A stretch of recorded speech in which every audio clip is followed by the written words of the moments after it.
Welcome back. The Federal Reserve is keeping its key interest rate unchanged. The announcement comes after a new report which shows consumer prices cooled more than expected last month.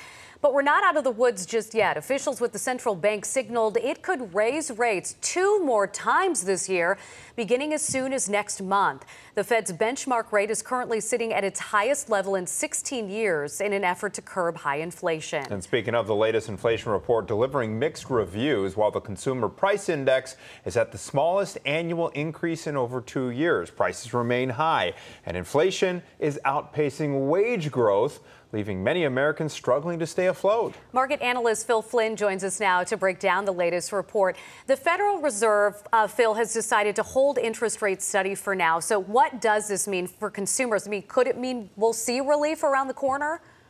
What it does mean from the Federal Reserve's standpoint is that they want to take a pause and see how their recent increases in interest rates is going to affect the economy right now. They're going to take a break. They're still concerned, as you said, that core prices are still too high, even though we've seen a big drop in food and energy. And they're concerned that if they back off raising interest rates, that could become entrenched and these prices could stay high for a long period of time. So they're signaling today with this pause that we're going to take a break from the war against inflation, but that doesn't mean the war is over. So we could begin the battle as soon as next month, depending on how the data comes in the next couple of weeks. Okay. We also just reported that inflation is still outpacing wage increases. Do you see a light at the tunnel of when those two factors could keep pace with one another? That's what the Federal Reserve wants to know, and they're hopeful it'll be either late this year or next year. But that's part of the problem.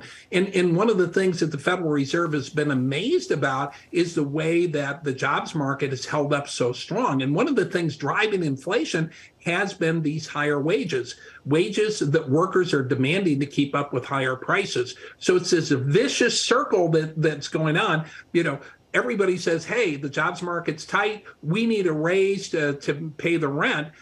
That's a good thing, but the bad thing is that if prices keep going up, the inflation keeps going. So it's a vicious circle, and that's why the Fed is staying vigilant and saying that the war isn't over, despite the fact that we've seen the prices of inflation drop pretty dramatically the last couple of months.